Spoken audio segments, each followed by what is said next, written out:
Veg pulao with కట్ట. Taste అయితే next level ఉంటుంది గైస్. వీడియోని లైక్ చేసి ఛానల్ని సబ్స్క్రైబ్ చేసుకోండి గైస్. వీడియోని స్కిప్ చేయకుండా ఎండ్ వరకు చూడండి గైస్. లాస్ట్లో అయితే మీకు ఒక సీక్రెట్ చెప్తాను.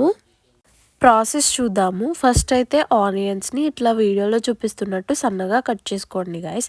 నెక్స్ట్ గ్రీన్ మిర్చీస్ని తీసుకొని దాన్ని కూడా ఒక 4 to 5 మిర్చీస్ తీసుకుని సన్నగా కట్ చేసుకోండి. నెక్స్ట్ ఇప్పుడు ఒక టొమాటో తీసుకోండి, దాన్ని కూడా సన్నగా ముక్కలుగా కట్ చేసుకోండి.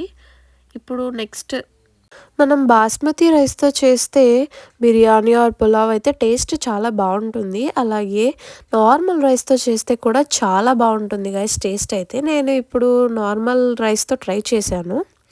ఇప్పుడు క్యారెట్స్ని కూడా సన్నగా ముక్కలుగా కట్ చేసుకోండి. నెక్స్ట్ పొటాటోస్ని కూడా సన్నగా ముక్కలు కట్ చేసుకోండి. నార్మల్ రైస్తో కూడా టేస్ట్ చాలా బాగా వచ్చింది గైస్. మనం అప్పటికప్పుడు బిర్యానీ ఆర్ పులావ్ చేసుకోవాలంటే బాస్మతి రైస్ అవైలబుల్గా ఎప్పుడు ఉండవు కదా. సో నార్మల్ రైస్ అంటే అవైలబుల్గా ఉంటుంది కాబట్టి నార్మల్ రైస్తో కూడా ట్రై చేయొచ్చు గైస్. ఇలా ట్రై చేయండి, చాలా బాగుంటుంది టేస్ట్.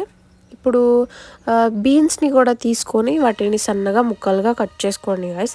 ఇప్పుడు నెక్స్ట్ కొత్తిమీర కూడా తీసుకోండి, దాన్ని కూడా నీట్గా వాష్ చేసేసుకొని సన్నగా కట్ చేసుకోండి. ఇప్పుడు పుదీనా. అసలు ఫస్ట్ బిర్యానీ అన్న పులావ్ అన్న ఉండాల్సిన మెయిన్ ఇంగ్రీడియంట్ ఏంటంటే పుదీనా గైస్. అది లేకుండా అసలు పనే అవ్వదు. ఇప్పుడు ఒక మిక్సీ జార్లో అల్లం ముక్కలు, 2 మిర్చి వేసుకోండి, ఒక 8 to 10 గార్లిక్ వేసుకోండి. నెక్స్ట్ పుదీనా, కొత్తిమీర వేసేసుకొని కొంచెం కొద్దిగా వాటర్ పోసుకొని మెత్తగా పేస్ట్ చేసుకొని పక్కన పెట్టుకోండి గైస్. ఇప్పుడు పలావ్ ప్రాసెస్ అయితే చూద్దాం. ఇప్పుడు స్టవ్ ఆన్ చేసి ఒక పెద్ద డిష్ పెట్టండి. ఆ డిష్లో గీ యాడ్ చేసుకోండి. ఆయిల్ కన్నా బెటర్ గీ యాడ్ చేస్తేనే టేస్ట్ బాగుంటుంది. ఇప్పుడు హోల్ స్పైసెస్ అనమాట, ఎక్సెప్ట్ బే లీవ్స్ అంటే బిర్యానీ ఆకు అంటారు కదా, సో అది తప్ప మిగిలిన దానిలో వేసే స్పైసెస్ అన్నీ యాడ్ చేయండి. ఇలాచీ కూడా వేసి మొత్తం ఒక 1 minute ఫ్రై అయిన తర్వాత ఇప్పుడు సన్నగా కట్ చేసి పెట్టుకున్న ఆనియన్ పీసెస్ని వేయండి. అది కొద్దిగా ఫ్రై అయిన తర్వాత ఇప్పుడు సన్నగా కట్ చేసి పెట్టుకున్న టొమాటో పీసెస్ని యాడ్ చేసుకోండి. టొమాటోస్ కూడా ఫ్రై అయిన తర్వాత ఒక 2 minutes ఆగి క్యారెట్, పొటాటోస్ అవి కూడా చిన్న చిన్న పీసెస్గా కట్ చేసుకున్నాం కదా, చిన్న చిన్న క్యూబ్స్ లాగా, సో దాన్ని కూడా యాడ్ చేసేసుకోండి.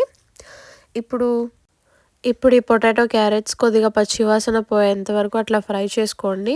ఒక 2 minutes అయిన తర్వాత మీ టేస్ట్కి సరిపడా సాల్ట్ని అయితే యాడ్ చేసుకోండి.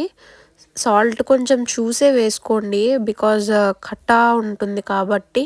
సో దీనికి అడ్జస్ట్మెంట్ కరెక్ట్గా ఉండేలా చూసుకోండి. ఇప్పుడు కొద్దిగా పసుపు వేసుకోండి. ఇప్పుడు ముందుగా కట్ చేసుకున్న బీన్స్ ఉన్నాయి కదా, సో ఆ బీన్స్ని కూడా యాడ్ చేసేసుకొని ఫ్రై చేసుకోండి మంచిగా. ఇప్పుడు ఏం చేస్తారంటే ముందుగా మనం పేస్ట్ చేసుకున్నాం కదా పుదీనా, కొత్తిమీర అవన్నీ వేసి, సో ఆ పేస్ట్ని దీనిలో యాడ్ చేయండి. యాడ్ చేసి మొత్తాన్ని మిక్స్ చేసుకొని ఒక్క 5 minutes దాన్ని పచ్చివాసన అంతా పోయే వరకు అట్లా ఫ్రై అవనివ్వండి గాయస్. ఇప్పుడు దానిలో పుదీనా, కొత్తిమీర ఇంకా గ్రీన్ చిల్లీస్ కూడా యాడ్ చేసుకోండి. ఇప్పుడు దానిలో కొద్దిగా ధనియా పౌడర్, కసూరి మేతి యాడ్ చేసుకోండి. నేనైతే నార్మల్ రైస్ తీసుకున్నా అని చెప్పా కదా, దీన్ని వాష్ చేసుకొని ఒక 1 hour ముందే సోక్ చేశాను గైస్. ఇప్పుడు ఈ రైస్ని దానిలో వేసేసి మొత్తాన్ని మిక్స్ చేసి ఇప్పుడు 1 cup ఆఫ్ రైస్కి 2 cups ఆఫ్ వాటర్ని యాడ్ చేయండి. సో అట్లా యాడ్ చేశాను అనమాట. ఇప్పుడు పైన కొంచెం పుదీనా, కొత్తిమీర వేసేసి మూత పెట్టేసి దానిపైన ఏదైనా వెయిట్ పెట్టేయండి గైస్. ఇప్పుడు 10 to 15 minutes మీడియం ఫ్లేమ్లో పెట్టేసి దాన్ని ఉడకనివ్వండి గైస్. వెజ్ పులావ్ అయితే రెడీ అయిపోయింది, మంచి స్మెల్ అయితే వస్తుంది. ఇప్పుడు కట్టా కోసం కొద్దిగా శనగపప్పును తీసుకొని దాన్ని ఒక 5 minutes ఉడకబెట్టి దాన్ని మిక్సీ జార్లో వేసుకొని మెత్తగా పేస్ట్ చేసుకోవాలి గైస్. ప్రాసెస్ చూద్దాం. ముందుగా స్టవ్ మీద ఒక బౌల్ పెట్టి దానిలో ఆయిల్ వేసి హీట్ అయిన తర్వాత ఇలాచి, దాల్చిన చెక్క, నెక్స్ట్ లవంగాలు యాడ్ చేసుకోండి. అది కొంచెం ఫ్రై అయిన తర్వాత సన్నగా కట్ చేసుకున్న ఉల్లిపాయ ముక్కల్ని యాడ్ చేసుకోండి.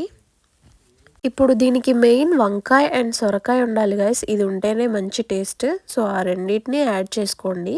లాస్ట్‌లో సీక్రెట్ చెప్తా అన్నా కదా గైస్! ఇది భోజనాల్లో పెడతారు కదా మనకి బయట కట్ట. సో, ఇదే ప్రాసెస్ గైస్ అది గూడా. కాకపోతే వాళ్ళు కొంచెం మటన్‌ది ఫ్యాట్ యాడ్ చేస్తారు. నేను యాడ్ చేయలేదంతే. మిగిలిందంతా ప్రాసెస్ ఇలానే ఉంటుంది. ఇదే సీక్రెట్ అనమాట. ఇప్పుడు దానిలో కొంచెం పసుపు, ఉప్పు వేసుకొని, కొద్దిగా అల్లం వెల్లుల్లి పేస్ట్, పుదీనా, కొత్తిమీర వేసుకొని, మిర్చీస్ కూడా వేసుకొని మంచిగా ఫ్రై అయిన తర్వాత ముందుగా పేస్ట్ చేసుకున్న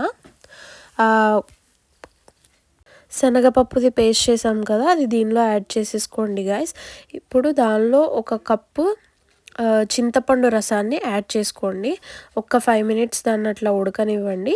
ఇప్పుడు ఇంకొక 2 కప్స్ ఆఫ్ వాటర్ని అయితే యాడ్ చేసుకొని, పైన కొంచెం ధనియా పౌడర్, కొద్దిగా గరం మసాలా, కొద్దిగా కసూరి మేతి యాడ్ చేసుకొని ఒక 10 మినిట్స్ పాటు లో ఫ్లేమ్లో దాన్ని ఉడకనివ్వండి గైస్. అంతే, కట్ట అయితే రెడీ అయిపోతుంది. సేమ్ మనకి బయట రెస్టారెంట్స్‌లో తిన్న ఆ ఫ్లేవరే వస్తుంది గైస్. ఖచ్చితంగా ట్రై చేసి చూడండి, మీకే తెలుస్తుంది. సో, ఫైనల్‌గా వెజ్ పులావ్ విత్ కట్ట అయితే రెడీ అయిపోతుంది గైస్. టేస్ట్ అయితే చాలా బాగుంటుంది. Please subscribe the channel for more updates. And వీడియోని కూడా లైక్ చేయండి గైస్. బాయ్.